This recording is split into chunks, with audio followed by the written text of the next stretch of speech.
estuvimos viendo en el primer sermón acerca de la congregación de los santos, la importancia de esto que estamos haciendo. El domingo pasado estuvimos hablando sobre el ofrendar de los santos. Y hoy yo quisiera que tratemos un tema y es acerca de nuestra responsabilidad civil con nuestras autoridades, nuestra responsabilidad con nuestras autoridades terrenales. Y esto lo quiero hacer, iniciamos esta semana centrándonos en ese tema, tanto hoy como el miércoles, muy específicamente por el proceso de elecciones al cual nuestro país se va a someter desde el domingo que viene. El domingo próximo, si el Señor lo permite, 16 de febrero, tenemos las elecciones municipales en las cuales se van a elegir los alcaldes y los regidores. Ya en mayo tendremos, si Dios lo permite, elecciones presidenciales y del Congreso. Y yo creo que el proceso de las elecciones es algo lo cual debemos considerar seriamente, muy específicamente los creyentes, porque la Biblia nos llama a someternos a esas autoridades que son elegidas. Y por lo tanto, yo debo considerar seriamente por quién estoy votando y cómo voy a votar. Y sobre todo también por el bajo concepto que hay de las elecciones en nuestra sociedad, que la gente vende su voto por cualquier cosa. Pero el creyente no puede, no debe hacer eso. La Biblia nos manda a someternos, las esposas a los esposos, a estar sometidos los unos con los otros en el matrimonio. Y por lo tanto, como iglesia, tomamos seriamente el proceso antes del matrimonio. Y uno aconseja a las personas, se sienta, tienes que saber a quién vas a escoger para casarte. Pero de la misma manera la Biblia nos manda a someternos a nuestras autoridades. Y por lo tanto yo debo considerar y orar arduamente por esas autoridades que han de ser elegidas. Y la Biblia habla muy explícitamente sobre eso, sobre mi sometimiento a las autoridades terrenales. Nuestro Señor Jesucristo en Mateo capítulo 22 empieza a hablar sobre eso, y aunque ese no es el pasaje en el cual nos vamos a centrar, yo quisiera leerlo un poco para que vean. Vamos a estar centrándonos en Romanos capítulo 13, pero quisiera ir a Mateo 22, porque lo que Pablo habla en Romanos capítulo 13 es solamente un eco de lo que Jesús dijo en Mateo capítulo 22.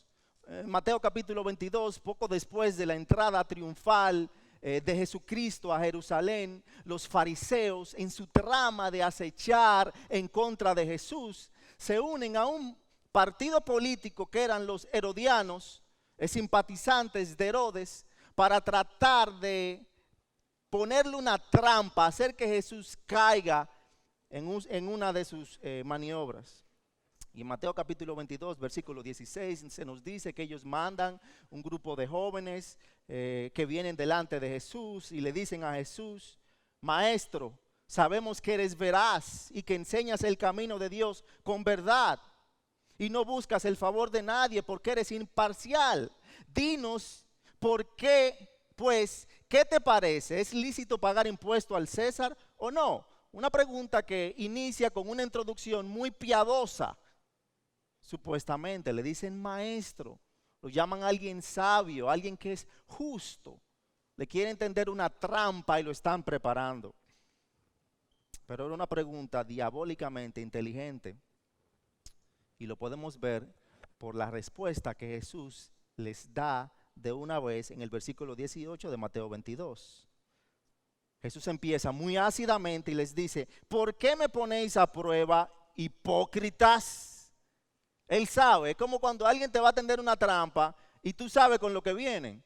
Pueden venir con la cara bonita, maquillando todo, pero tú sabes que hay detrás de lo que se están diciendo. Mostradme la moneda que se usa para pagar ese impuesto. Y le trajeron un denario. Me imagino que cuando Jesús dijo esto y le dan el denario, un silencio se apodera de todo el que está ahí. Los fariseos ya piensan, lo agarramos, ya lo vamos a agarrar. Pero Jesús contesta lo siguiente. Él les pregunta y les dice, ¿de quién es esta imagen y esta inscripción? Ellos le dijeron, del César. Entonces Él les dijo, pues dad al César lo que es del César y dar a Dios lo que es de Dios. Una respuesta totalmente brillante a la pregunta diabólica y malévola que ellos le hicieron. Y me imagino, bueno, Mateo lo narra ahí, que lo único que pudieron hacer fue asombrarse e irse, me imagino, con la cabeza hacia abajo. Ahora, con esa sola oración que Jesús dice ahí en el versículo 21, está afirmando la validez del gobierno humano, como al mismo tiempo afirma los límites del gobierno humano. Está afirmando el respeto que al cual aún él está sometido en cuanto al gobierno humano, pero el límite que tiene. Cuando vamos a Romanos capítulo 13, en los versículos del 1 al 2, se extiende más, pero solamente vamos a ver los versículos del 1 al 2. Pablo está haciendo eco de ese notable enunciado de Jesucristo en Mateo capítulo 22. Y nos dice cómo los ciudadanos del cielo, cómo los creyentes debemos relacionarnos con el gobierno humano. ¿Cómo podemos ser el tipo de ciudadanos que Dios quiere que seamos? Respetando primero a Dios y también a nuestras autoridades aquí en la tierra. Y al estudiar este pasaje, debemos considerar que al igual que como estaba pasando con Jesús, que estaba siendo asediado por las autoridades, Pablo no está escribiendo a personas que estaban en la mejor condición político-social. Él está escribiendo a creyentes en Roma que estaban siendo perseguidos por el gobierno romano, que estaban siendo asediados por la influencia que tenía la iglesia judía con el gobierno.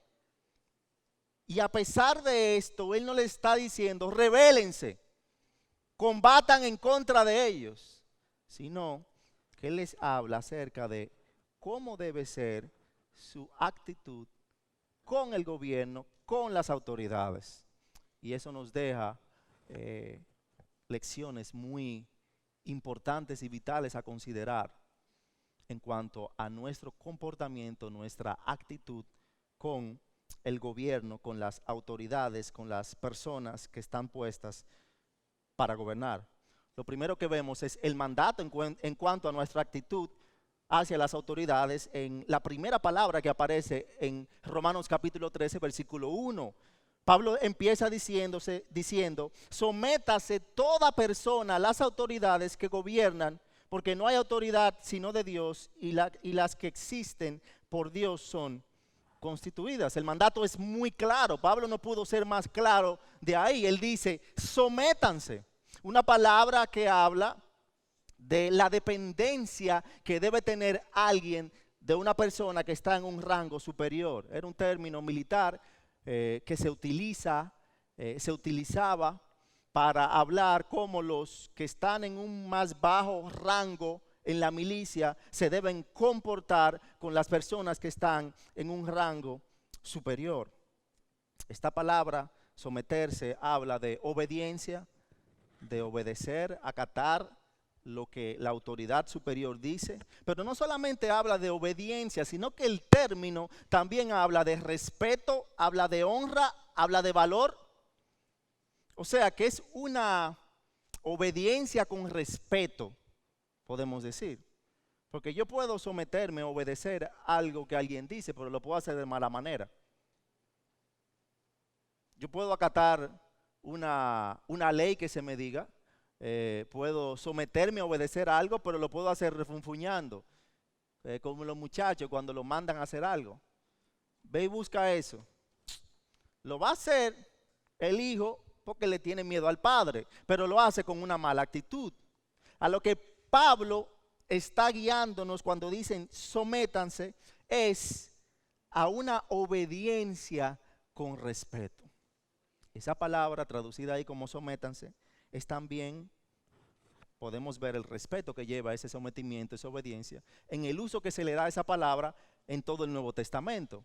Es la misma palabra que usa el mismo Pablo en Primera de Corintios, capítulo 16, versículo 16, para hablar del sometimiento que debemos tener a nuestros líderes espirituales. En Primera de Corintios, capítulo 16, versículo 16, Pablo dice, os ruego que sujetéis, es la misma palabra traducida como sometéis, que sometáis a personas como ellos y a todos los que ayudan y trabajan. Está hablando de siervos que trabajan, que sirven en los asuntos del Señor.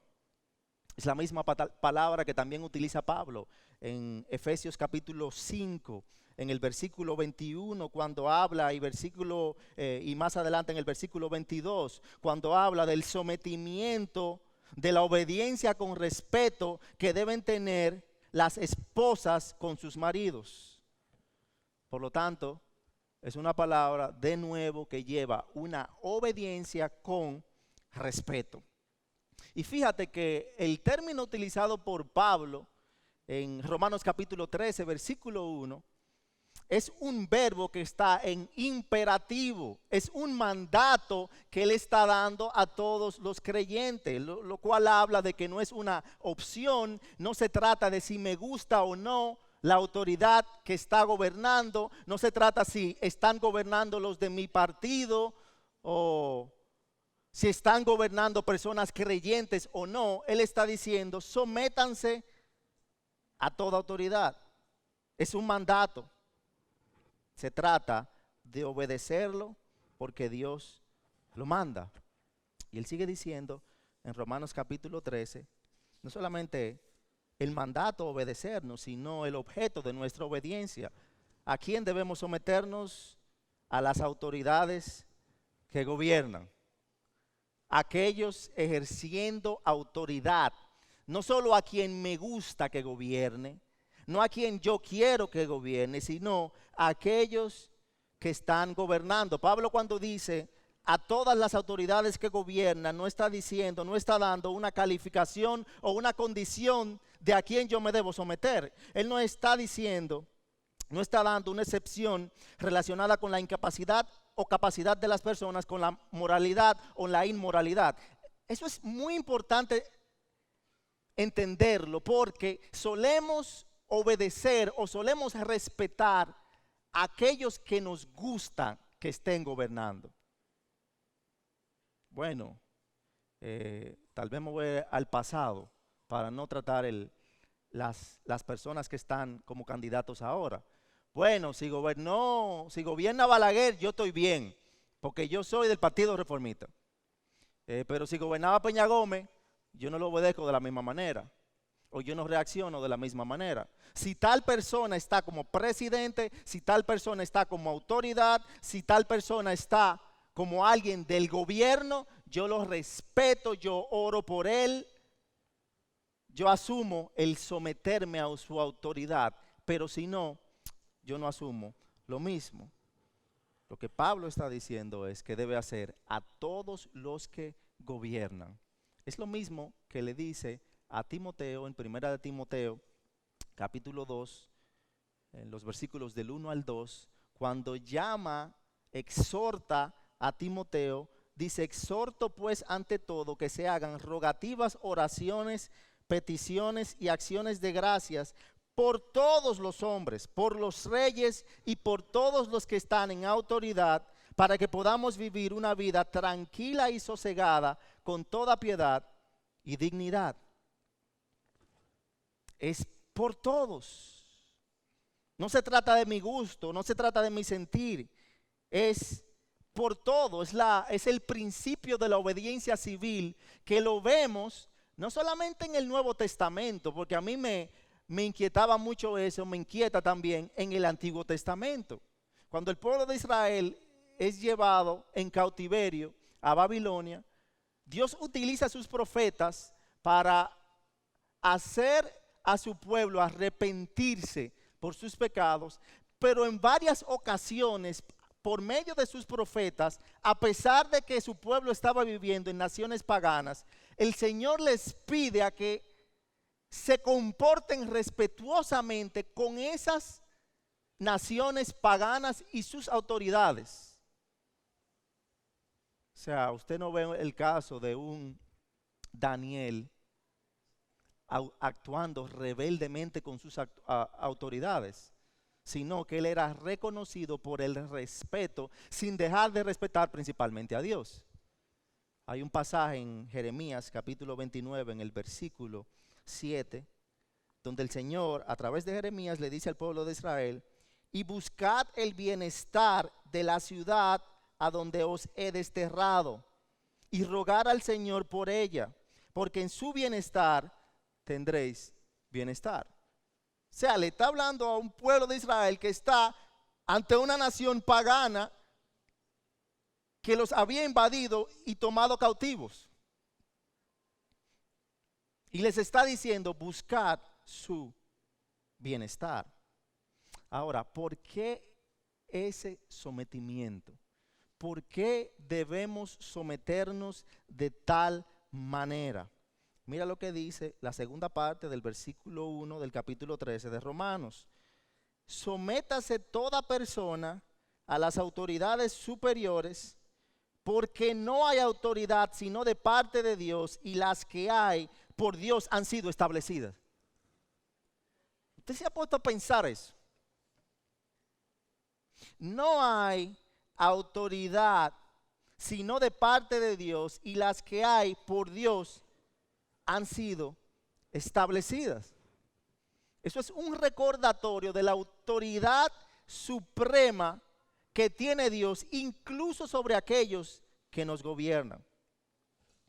Todo el poder, toda la influencia que tienen fue otorgada o permitida por Dios. O sea que no tendrían poder en la sociedad ningún presidente, ninguna autoridad, si Dios no lo hubiese autorizado.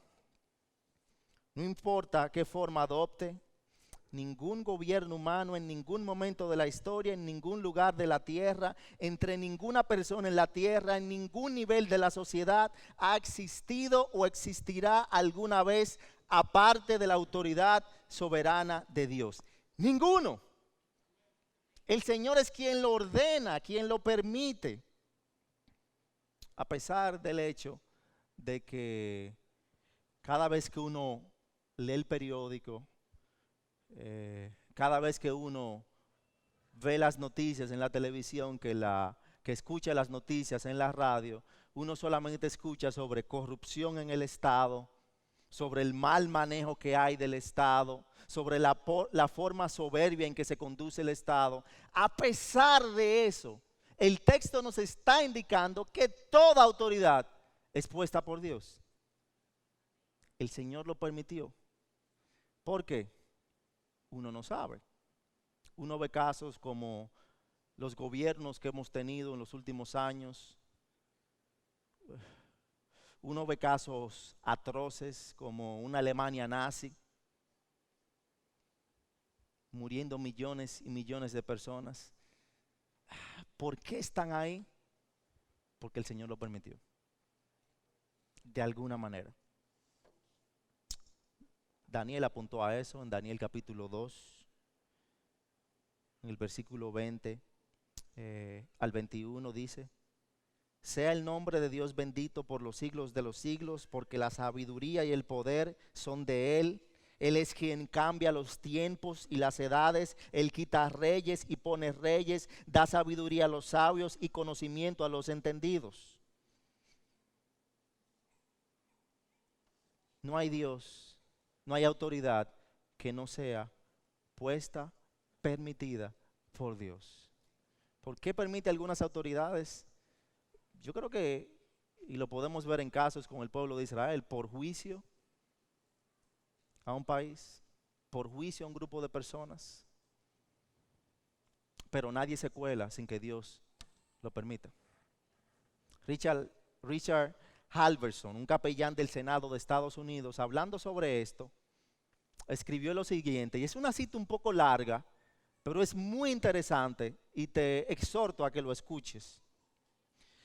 Los hombres abusarán y maltratarán la institución del Estado, tal como el hombre por el pecado ha abusado y maltratado de todas las demás instituciones en la historia, incluida la Iglesia de Jesucristo. Pero esto no significa que la institución sea mala o que deba ser abandonada. Simplemente significa que los hombres son pecadores y rebeldes en el mundo de Dios. Y esta es la forma en que se comportan con buenas instituciones. De hecho, es debido a este pecado que debe haber un gobierno humano para mantener el orden en la historia hasta que se establezca el gobierno final y último de Jesucristo. El gobierno humano es mejor que la anarquía y el cristiano debe reconocer el derecho, la autoridad divina dentro del gobierno humano. O sea, que no se trata de que el gobierno o el Estado es malo por la manera como los hombres lo han usado. El Estado es algo instituido, establecido, instaurado por Dios. Y debemos orar para que el Señor bendiga a nuestro país con hombres que tengan temor de Él. Pero no rechazar el Estado, no olvidarme del Estado. Dicen las estadísticas que más de un 50% de los matrimonios terminan en divorcio.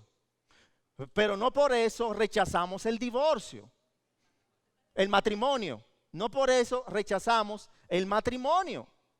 No por eso dejamos de predicar sobre los matrimonios piadosos, porque es una institución dada, permitida, creada, instaurada por Dios. De la misma manera, independientemente de lo corruptos que puedan ser los gobernantes, yo no puedo rechazar el Estado porque de nuevo las autoridades son puestas por Dios, me guste o no me guste. ¿Qué pasa si no me someto? ¿Qué pasa si no actúo con obediencia y respeto ante las autoridades que Dios ha puesto, que Él ha permitido? Porque el texto establece, y lo leo de nuevo, porque no hay autoridad sino de parte de Dios, y las que hay por Dios han sido establecidas. Y un paréntesis ahí, autoridad no solamente se refiere al presidente. Estamos hablando de todas las autoridades que están gobernando, incluyendo la policía, incluyendo los AMET o la DGCET, ¿cierto? Incluyendo la DGCET. ¿Qué pasa si no me someto? De modo que quien se opone a la autoridad, a lo establecido por Dios, resiste. Y los que resisten, versículo 2 de Romanos 13, y los que resisten acarrean condenación para sí mismos. Es una conclusión lógica. Si Dios es quien pone todas las autoridades, si yo actúo sin respeto y en desobediencia a la autoridad, yo estoy actuando sin respeto y en desobediencia a Dios mismo, porque Él fue quien las puso. Resistir a las autoridades que Dios ha establecido es resistir lo que Dios ha ordenado, y tales personas traerán juicio sobre sí mismas.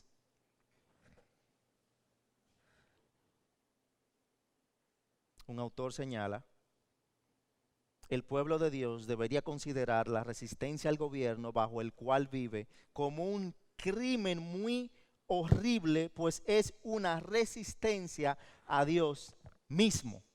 Al resistirnos a las autoridades, nos estamos resistiendo al Dios mismo. Hay varios ejemplos en las Escrituras de castigos que han recibido, que ha recibido parte del pueblo de Dios por resistirse a las autoridades que Dios ha puesto. Un ejemplo muy visible lo vemos en el libro de Números, capítulo 16. El grupo de mujeres que está leyendo, creo que está en Números, o están cerca de ahí. Y en Números vemos una de los castigos más severos de parte de Dios a un pueblo que se resistió en cuanto a la autoridad que Dios había puesto. Y yo sé que podemos decir sí, pero estas fueron autoridades espirituales, esto era una teocracia, pero recordemos lo que dice Pablo en Romanos 13, ya sea Moisés o Saúl o David o Herodes o Danilo Medina, todos fueron puestos por Dios. Todas las autoridades. Y en Números capítulo 16 vemos al pueblo de Israel que se queja en contra de Moisés y en contra de Aarón, que eran las autoridades que Dios había puesto delante de ellos para guiarles. Y en el versículo 3 de Números 16 empezamos a ver sus quejas. Y se juntaron contra Moisés y Aarón y les dijeron: basta ya de vosotros, porque toda la congregación, todos ellos son santos y en medio de ellos está Jehová. ¿Por qué pues os levantáis vosotros sobre la congregación de Jehová? En el versículo 13 vemos: ¿es poco que nos hayas hecho venir de una tierra que destila leche y miel para hacernos morir en el desierto? Sino que también te enseñores de nosotros imperiosamente, culpando a Moisés de lo que estaban pasando. Y lo que estaban pasando era juicio de Dios por su queja, por su desobediencia. Entonces, ¿qué hace el Señor? ¿Cuál es la consecuencia que recibe el pueblo de Israel? En Números 16, en el versículo 31, luego de toda la queja y la conversación que tuvieron con Moisés, dice: y aconteció que cuando cesó él de hablar todas estas palabras, se abrió la tierra que estaba debajo de ellas. Abrió la tierra su boca y los tragó a ellos, a sus casas, a todos los hombres de Coré y a todos sus bienes. Tragados ahí mismo. Recibieron consecuencia por cómo habían actuado. Más adelante en el versículo 41 continuaban con la queja, con la murmuración. Nos dice que el día siguiente, luego de la muerte de ese gran grupo, el día siguiente toda la congregación de los hijos de Israel murmuró contra Moisés y Aarón, diciendo: vosotros habéis dado muerte al pueblo de Jehová. Culpaban a Moisés y Aarón. ¿Y qué hace el Señor de nuevo? Versículo 49.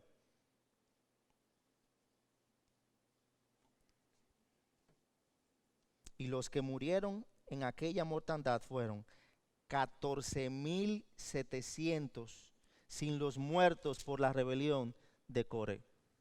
Y porque Aarón ofreció sacrificio, incienso, por ellos, fue que la misericordia del Señor se paró más. Pero eso es parte de la consecuencia de rebelarse en contra de la autoridad que Dios había puesto. Entonces la pregunta viene: tenemos el mandato a obedecer, tenemos la razón.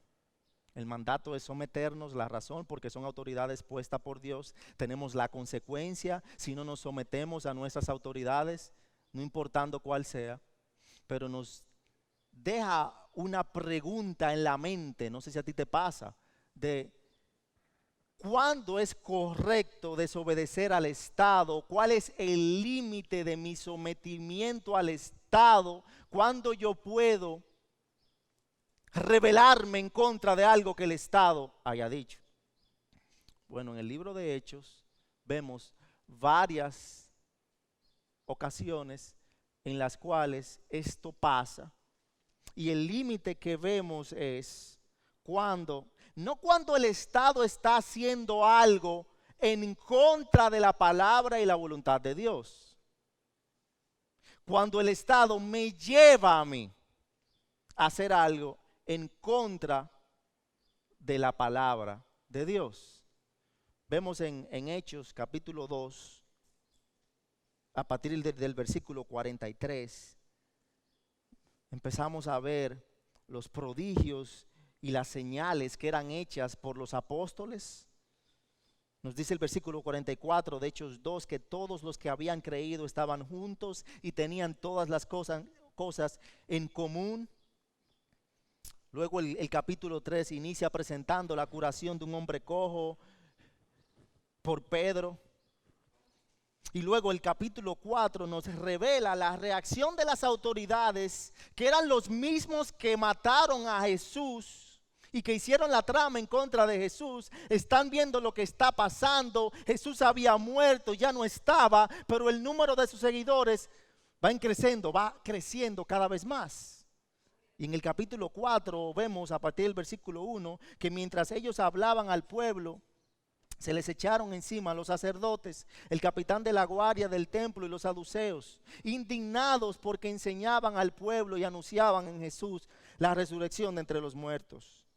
Les echaron mano y los pusieron en la cárcel hasta el día siguiente, pues ya era tarde. El versículo 5 dice: y sucedió que al día siguiente, estoy en Hechos 4, y sucedió que el día siguiente se reunieron en Jerusalén sus gobernantes, ancianos y escribas. Mira la inclusión que había en ese tiempo con el Estado y los judíos. Estaban allí el sumo sacerdote, Anás, Caifás, Juan y Alejandro, y todos los que eran del linaje del sumo sacerdote, de los sumos sacerdotes. Y habiéndolos puesto en medio de ellos, les interrogaban: ¿con qué poder o en qué nombre habéis hecho esto? Entonces Pedro, lleno del Espíritu Santo, les dijo: gobernantes y ancianos del pueblo. Él empieza con respeto a hablarles a ellos.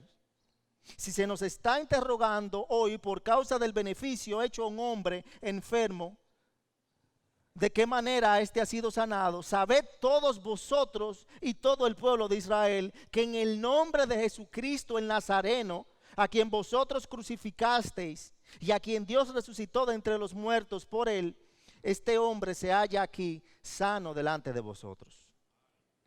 Este Jesús es la piedra desechada por vosotros los constructores, pero que ha venido a ser la piedra angular.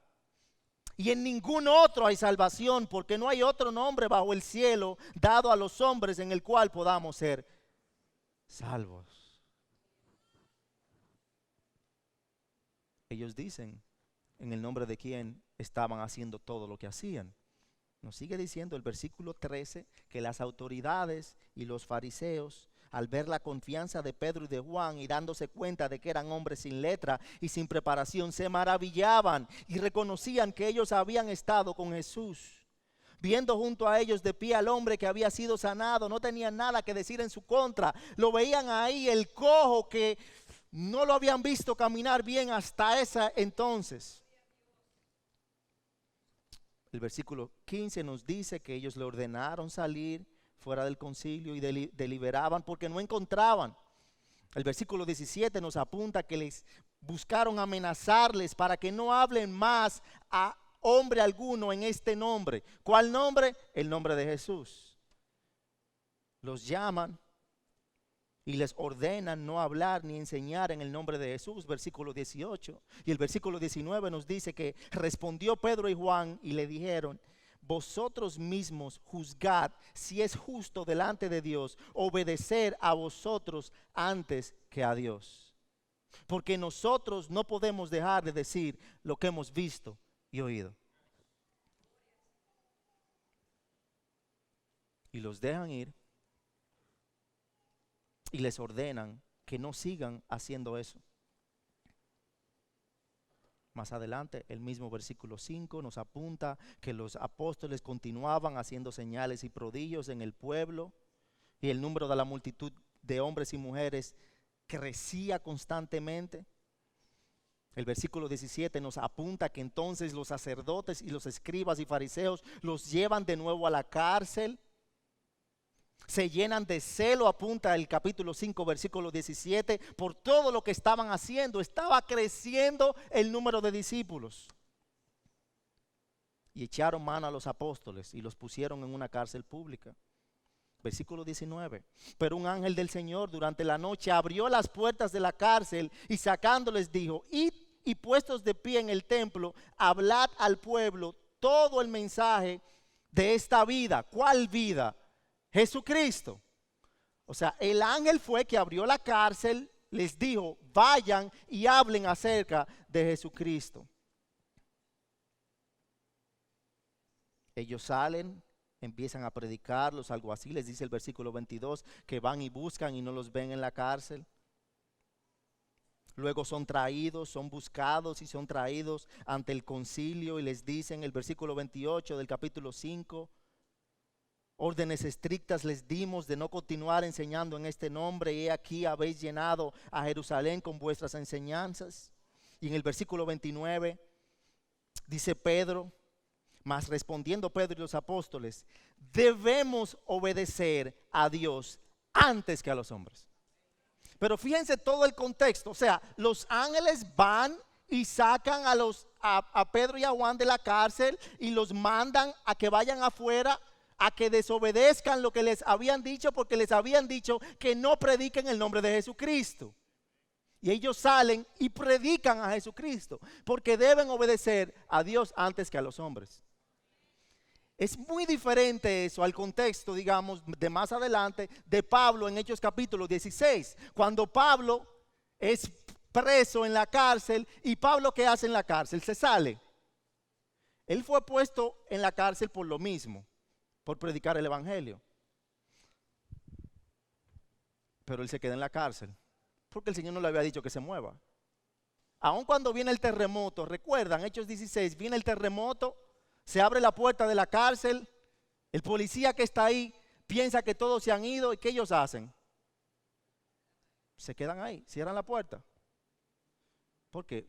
Porque el Señor no les había dicho que se vayan.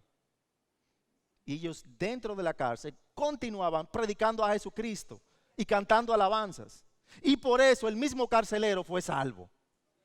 O sea que ellos no se tomaron la venganza en sus propias manos, pero continuaron predicando a Jesucristo. Dos muestras de impedimento a predicar a Jesucristo, pero una misma respuesta de respeto a las autoridades, pero sobre todo de respeto a Dios. Lo cual me enseña la manera como yo debo asumir mi respeto hacia las autoridades. Si Pablo en Hechos 16 se hubiera comportado de una manera rebelde, ese carcelero que estuviese ahí no hubiese sido salvo tal vez. No hubiese escuchado el evangelio. Porque Pablo se pudo tomar las cosas en su propia mano. Este hombre, yo estoy predicando el evangelio, esta persona me tienen aquí, se abrió la cárcel, yo debo salir, pero él no lo hizo.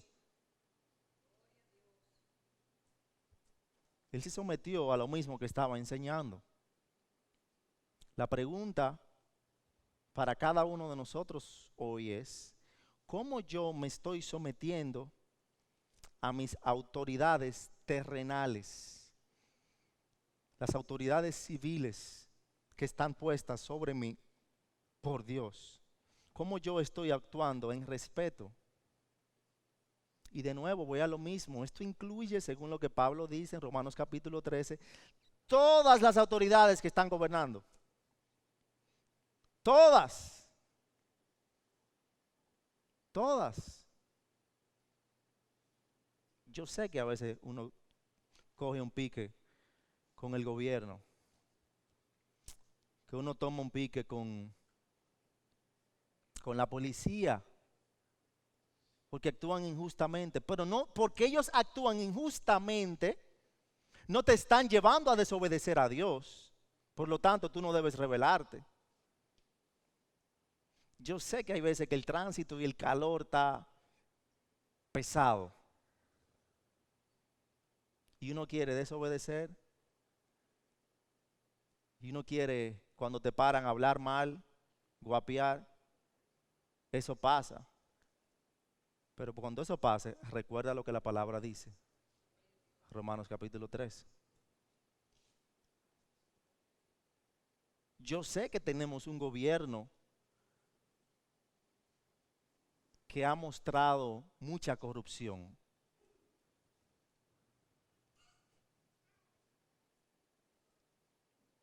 Pero está ahí permitido por Dios. Y la iglesia debe orar por ellos. La iglesia somos nosotros. Debemos orar por nuestras autoridades. Y eso debe llevarnos a evaluar seriamente el proceso de elecciones. Porque esas autoridades que han de ser elegidas son a las cuales yo debo de someterme. Son por las cuales yo debo de orar. Son a las cuales yo debo tener respeto. Y es sumamente importante que oremos en base a lo que la palabra nos enseña en cuanto al sometimiento. Como creyentes, esa es nuestra obligación de parte de Dios, me guste o no. Me guste o no. Y si tú estás aquí